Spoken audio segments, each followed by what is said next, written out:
Thank you, Speaker. As I rise to support this motion, I also want to stand on the submission that I made last week, because everything that I said, I meant. And I also wish to appreciate our substantive speaker. Can you just consult in low tones? Majority Leader, please guide the team to consult in low tones. Proceed, Senator Asige. Speaker, I must begin by appreciating our substantive speaker for steering us so well through this very sensitive subject matter. He has done a very good job, and we thank him. The gig is up, Speaker. The emperor has no clothes. Speaker, I wish to lay the foundation of my contribution in the famous play titled King Lear by William Shakespeare. Widely regarded as Shakespeare's finest work, King Lear is an allegory that illustrates a sharp fall from grace from a king who is drunk with pride, with ego, the desperate need for control and praise, who makes a series of mistakes by listening to his immoral eldest two daughters and bad advisors, who exist only to praise him for their own personal gain. Though caring for him greatly and always wanting the best for him, Speaker, King Lear chooses to reject his youngest daughter, Cordelia, because she refuses to flatter or feed his ego like the others, by telling him the truth, even at the risk of her losing her inheritance. Shakespeare's motif revolves around King Lear's fall into error and Machiavellian ways, which we see when he arrogantly declares that he has ultimate power and can choose to ignore his subjects whenever he is pleased with them. His inability to see the truth leads him to lose power, wealth, his senses, his truest daughter Cordelia, and ultimately his own life.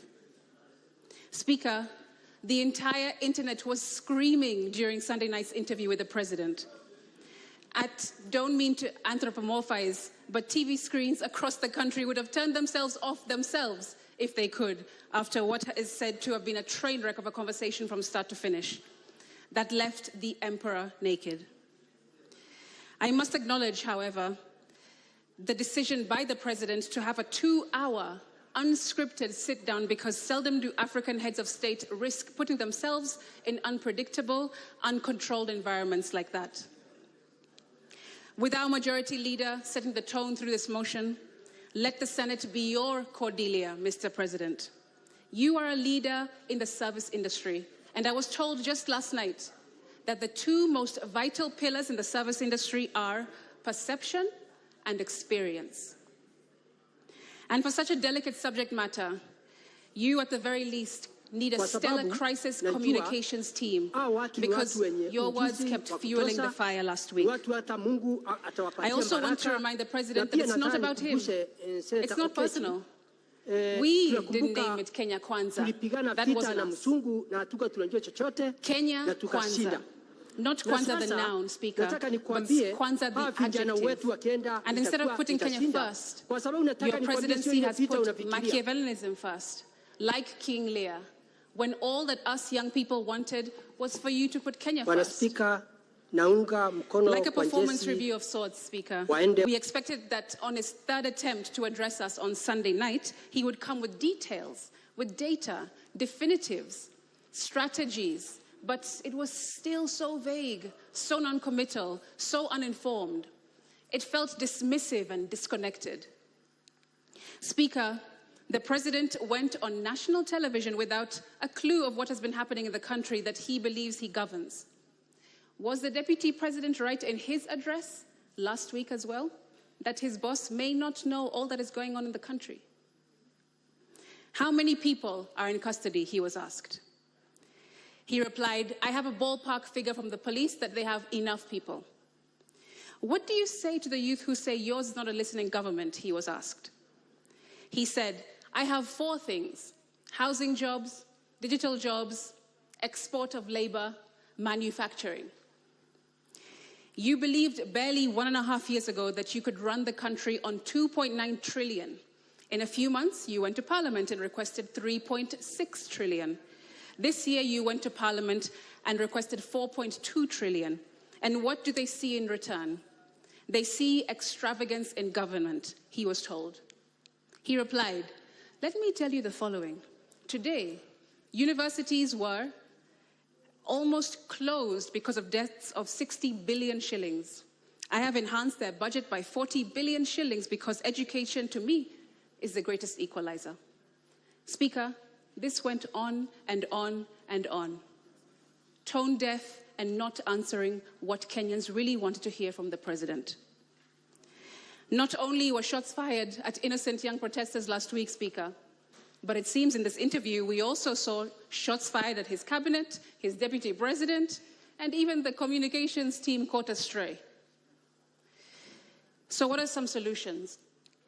Speaker, in response to austerity measures as directed by this motion, the president has on record made pronouncements of what he plans to do. Young people do not want more dialogue or multi-sectoral groups before he actions what he has already committed to do. In his Wednesday, 26th of June press conference, the president committed to do the following. 1, reduce expenditure, starting with the executive office of the president and extending it to the entire executive arm of government. 2, operational expenditure in the presidency be reduced to remove all allocations for the confidential vote, reduce travel budgets, hospitality, and purchase all motor vehicles and renovations, as well as other expenditures. Number 3, Parliament, the judiciary, and county governments working with the National Treasury also undertake budget cuts. This clearly shows, Speaker, that the president knows exactly what he needs to do and precisely what he needs to focus on. Get rid of corruption, get rid of wastage, get rid of breaching court orders, get rid of misdirective and duplicative pots of money like CDF, which completely usurp the true function of a legislator. Speaker, members of parliament are supposed to legislate and ministries are supposed to implement. No parliamentarian should have a CDF allocation because our role is simple: to represent, to oversight, and legislate. We have no business building markets and roads and hospitals. Get rid of CDF that bastardizes the role of a member of parliament. We also want a repeal of other unconstitutional legislations since this government came into power. And we want leaders to be leaders, Speaker, not leaders to be dealers. However, to achieve all this, we also want to hear definitives and strategies, not broad, pie-in-the-sky pronouncements. By now, Speaker, we should already have heard how much he will reduce expenditure in his office. How much will you cut from your travel budget, your hospitality budget, from the purchasing of motor vehicles and renovations? Speaker, the president has economic advisors who work for him around the clock and should have crunched preliminary numbers for us to see by now. On Sunday, the 30th of June, he was asked on national TV again if he'll reduce his ministers and ministries, to which he replied, and I quote, "That is an area that we will have to look into because that is a reality that we will face." It clearly shows that the president needs to do. Speaker, for my second proposal, let's go to Article 152(1) of our Constitution. That the cabinet consists only of A, the president, B, the deputy president, C, the attorney general, D, not fewer than 14 and not more than 22 cabinet secretaries. This means, Speaker, that our Constitution provides that the President can cut the number of ministries to 14 from the current 21, saving the country billions of shillings. The Constitution goes further to say in Article 152(5) that the President, A, may reassign a cabinet secretary, B, may dismiss a cabinet secretary, and C, shall dismiss a cabinet secretary if required to do so by a resolution. Sorry, Mr. President, but wake up your Minister of Youth Affairs, because the youth are telling you that they are desperately underserved. Wake up your Minister for Interior, because too many poorly trained, trigger-happy police officers exist under his watch. Wake up your Minister for Labour, because young people are protesting in the streets due to a lack of equal opportunities. Wake up your Minister for Roads, because we're seeing the worst levels of carnage and needless deaths of young people than in any tenure preceding his. Wake up your Minister for Trade and Industries, because from small innovators to entrepreneurs to industries, the ecosystem she is leading has become terribly unforgiving. If you already know what needs to be done, and the Constitution gives you the power to take action, Mr. President, cabinet secretaries must be sacked. My third proposal, in reaction to point number 1 in this motion, revolves around exercise of legislative powers. Speaker, why is it that the finance bill never makes its way to the Senate for consideration? Our Constitution does not bar this upper house from jointly considering legislation, especially those with as much gravitas as a finance bill. To illustrate this, I want to go to Article 109(5) that says, a bill may be introduced by any member or committee of the relevant House of Parliament, but a money bill may only be introduced in National Assembly in accordance with Article 114. It simply says, Speaker, that a money bill may be introduced only in the National Assembly, but nowhere does it say that a money bill cannot also be considered in the Senate. Our Constitution only bars this House from introducing money bills, not from considering them. This must be corrected to avoid future constitutional misinterpretations that lead us to continue allowing the National Assembly to monopolize such crucial functions. I'm just reading the law. And while we're at it, Majority Leader, the entire country knows that our committees here are chaired and vice-chaired by your side, the government. That doesn't give balance. That doesn't give an opportunity for real, unbiased and impartial looks at bills and proposals and legislation in this House. If you hold the chairmanship and also the vice-chairmanship in all committees, how are we telling the rest of the country that we are transparent and we're going to move forward in a new way? That also needs to change. Speaker, life is in the power of tongue, because if we get this mandate, we cannot afford to mess around and continue to play politics. My fourth proposal focuses on the presidential assent and of the Finance Bill 2024. And for that, let's go to Article 115 of the Constitution. One, within 14 days after receipt of the bill, the President shall A, assent to the bill, or B, refer the bill back to Parliament for real consideration by Parliament, noting any reservations that the President has concerning the bill. Not National Assembly, Speaker. It says that it will go back to Parliament to be considered by Parliament. And the last time I checked the definition of Parliament, both houses were included. Health cover. Today, children what about the conversation on salaries, Speaker? Well, something that I want to say the following. A constitutional guarantee. The Salaries and Remuneration Commission really did not read the room. Kept quiet about it.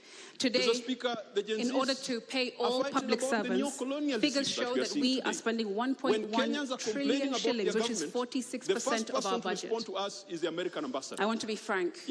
I propose our current salaries for those at the national level be cut by 50% and our allowances be reviewed downwards. That's right. I want us to put our money where our mouth is.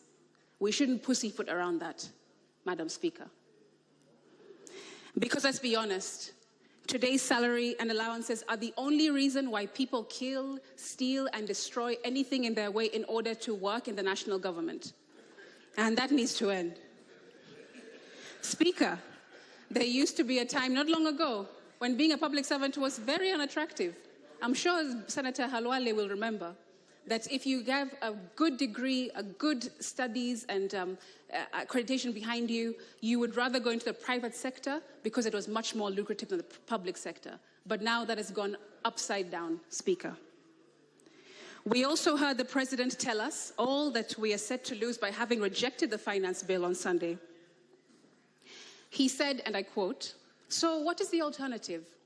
Help me with that, Linus, because there are only two things we can do. Either you raise money from taxes or you borrow, period. There is no magic here, he said. Well, Mr. President, you're right, and there is no panacea, but all you had to do was ask, because the Finance Act of 2023 provides clear examples to learn from. For one, we witnessed a reduced consumption of petroleum products, a slowdown in construction due to high cost of materials, and a significant overall increase in construction costs, largely attributed to the imposition of the export investment levy. And on raw materials, that is, Speaker. Notably, imports of clinker, crucial for cement production, dropped by 77.5%.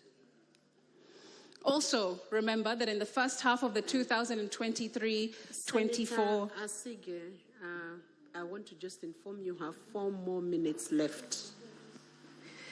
Also, remember that in the first half of the 2023 fiscal year, the KRA missed its revenue target by a substantial 186 billion Kenya shillings, which underscores the point that overly ambitious tax measures do not always lead to increased tax collections. These figures are solid data we can trust, Speaker. Why impose more taxes, levies, and charges when we haven't fully recovered from the negative effects of the previous legislation? Many of businesses were forced to close, and some relocated to neighboring countries with more favorable tax conditions. What's the real solution, Speaker? What are the Gen Zs and the many Kenyans protesting for? The finance bill we was a catalyst. Are exhausted just seeing the president on these trips every single week, as if he's Beyonce on a world tour. Mr. Speaker, Madam Speaker, that is. The president is not on a world tour. He should stay in the country and do his job like the rest of us do in this country. We are the ones who passed a health law, which nobody understands today. He may have had many plans, but Mr. President, they have no exporting our brightest minds to work abroad is not the solution. This brain drain is crippling us and cannot be quantified at all. Did you know that these countries who call for Kenyan workers, do you know what they ask for when they are calling for us? They want under 45s only, highly skilled, well-educated, in good health even, and they must undergo rigorous vetting because they have a particular criteria of people they're looking for. That means that we are removing our best minds, our best workers, our best laborers, and shipping them off to Australia, Germany, England. But do they ever bring the people here, Speaker? They do not. The first person to respond to us is the American ambassador. In my conclusion, as I close, I would like to speak directly to young people. Everything was impossible until somebody found a way to make it possible. And today that was you. You have been steadfast in demanding that this government stop and listen to you. And before this moment, everyone thought it was impossible. And now, though I remain a bit skeptical of the presidency to some degree, I still stand 10 toes down in believing that Kenya will never be the same again because of you, young people. I also want to be real with you. We must stop glorifying money, praising those with flashy cars, big houses, expensive holidays, eccentric lifestyles, and filtered lives. It's us that keep applauding that behavior. We follow those accounts. We like and repost their displays of opulence every day, and this exacerbates the problem of these people wanting to keep up their public images, but not that all that glitters is gold. Why don't we go back to exalting excellence, character, conscientiousness, and all that is good and all that endures? There is a reason why Paul says the love of money is the root of all evil. We really must change. Speaker, let me land by circling back to King Lear by William Shakespeare. Anna Camerali writes that the tragedy of King Lear's lack of understanding of the consequences of his demands and actions is often observed to be like that of a spoiled child. But it has also been noted that his behavior is equally likely to be seen in parents who have never adjusted to their children having grown up. Speaker, Kenya's democracy has grown up. It has matured and it's maturing into a faceless, fearless, tribeless legion of time is up. Half a minute, you finish that sentence. Give a 1 minute, Secretariat. Thank you, Speaker. I was saying, Kenya's democracy has grown up. It has matured, it's maturing into a faceless, fearless, and tribeless legion of the majority of our population, who have a good constitution, but unfortunately in the wrong hands. Speaker, Kenya, I stand by them in this House. I speak for them in this House. And when they name the 25th of June, 2024, Z-Day, they will know that you did that. I thank you. Senator Catherine Moma.